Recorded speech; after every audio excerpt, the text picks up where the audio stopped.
guys, niata ning dapita guys kay manginhas. Kay ting habagat man lagi, ngita taog kinhason para ato ang pangtawid panudan.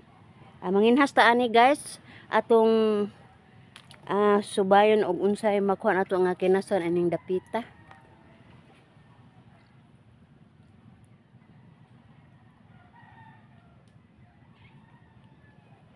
Asa among lugar ni guys sa Pagatpatan. Ato makita ang mga nindot nga view guys.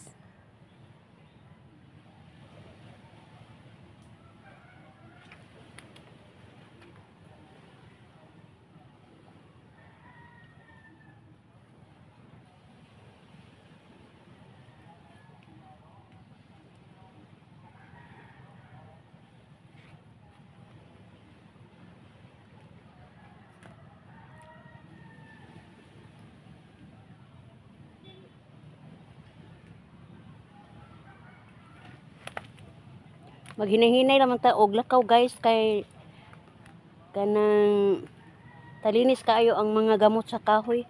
Mao ni giingon nga duo guys.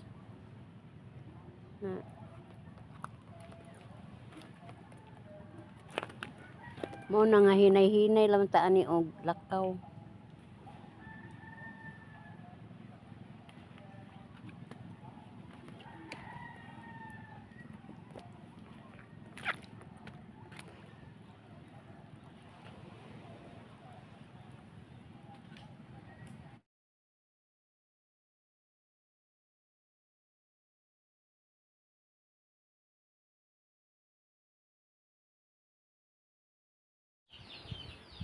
Kining dapita guys, halandumon kayo ni nako kay pila mi katuig aning dapita na muyo.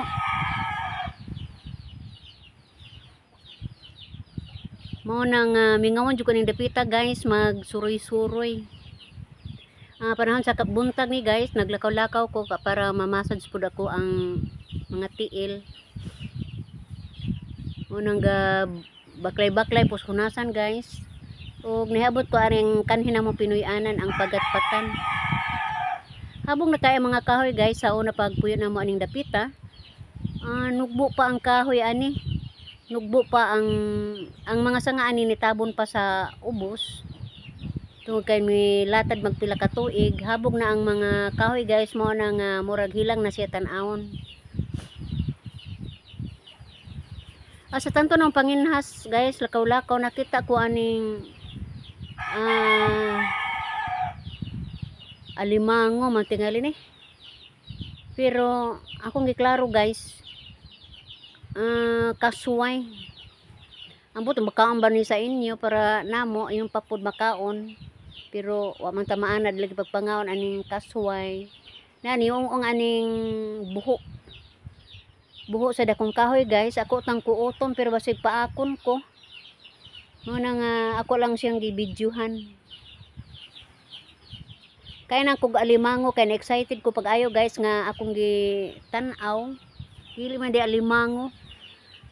Kasuway or suga-suga maka ni.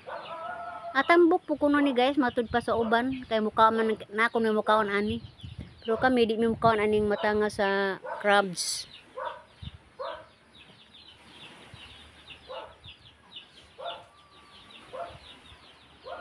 Memorable gadyo ning dapita guys kay gagmay pa ako mga bata niya naman mi ani.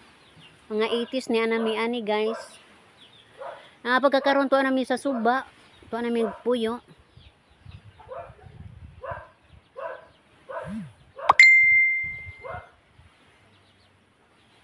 Aduna gihapon mga kabalayan ani nahibilin guys. Kay tungod kawa pa sila kabalhinan.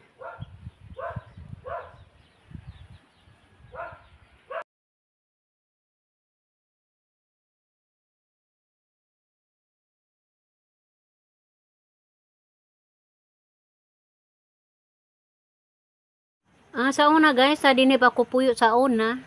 Labi na sa panahon sa kaudtuhon. Aning may aning mga ilalom sa Pagatpatan guys, magsilong-silong.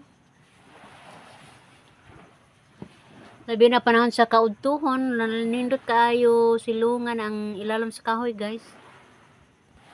magatubang dito sa may laod. Presko kay ang hangin guys, o malingaw po kag tan-aw sa mga mananagat.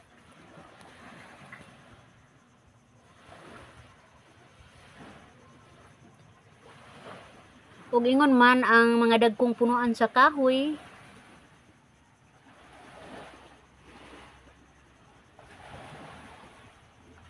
Para nako guys, arang ninduta ning dapit Og panahon siya sa kagabion guys, makita nimo nga dahang kaayong mga alitap-tap nga muga ko sa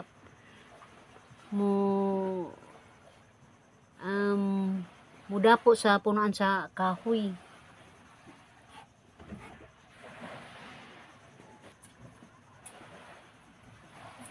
Nindot kayang palibot guys.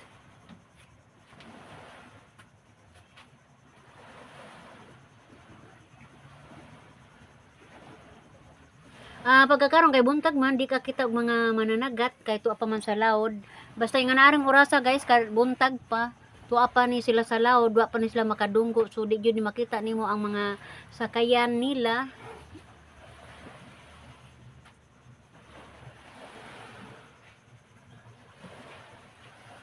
Mao lagi di kay hinay-hinay tanig lakaw-lakaw guys kay kabatuan.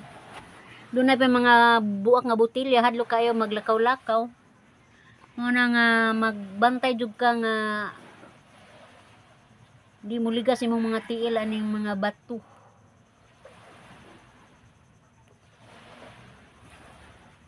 Ani mi sa una ani dunggo guys, ani nga atubang. Aning dapita.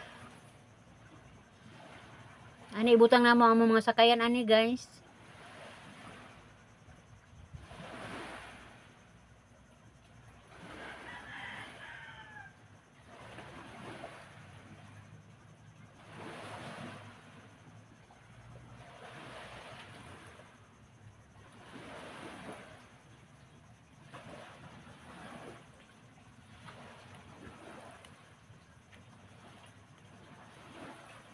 Ganahan kay ko aning kakahuyan maga-standby guys.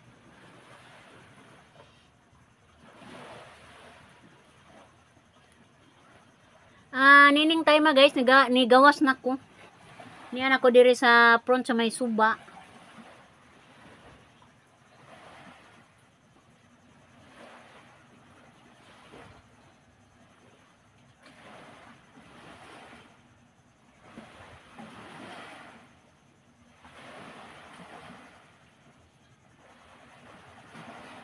Ang uban sa niining mga sanga ani guys na nangabali sa kuan sa pagbagyong Odette. Pa-picture ng usahay guys.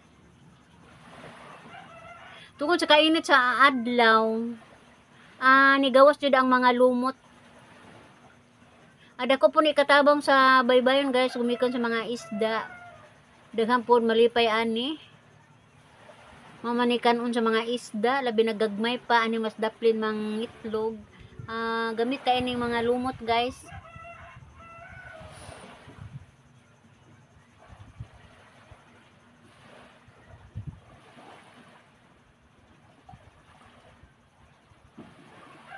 Medyo haubo na ning dapit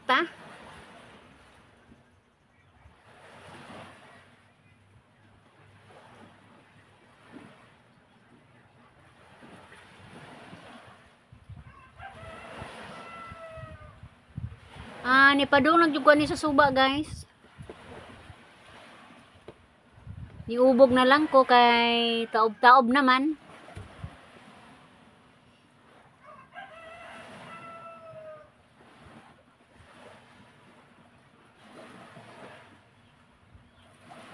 Dili pa na ko tapuson ang maong video guys. Shout out sa akong mga viewers, sa akong mga followers sa Luzon, Visayas ug Mindanao. Kutob sa abuton ning maong social media.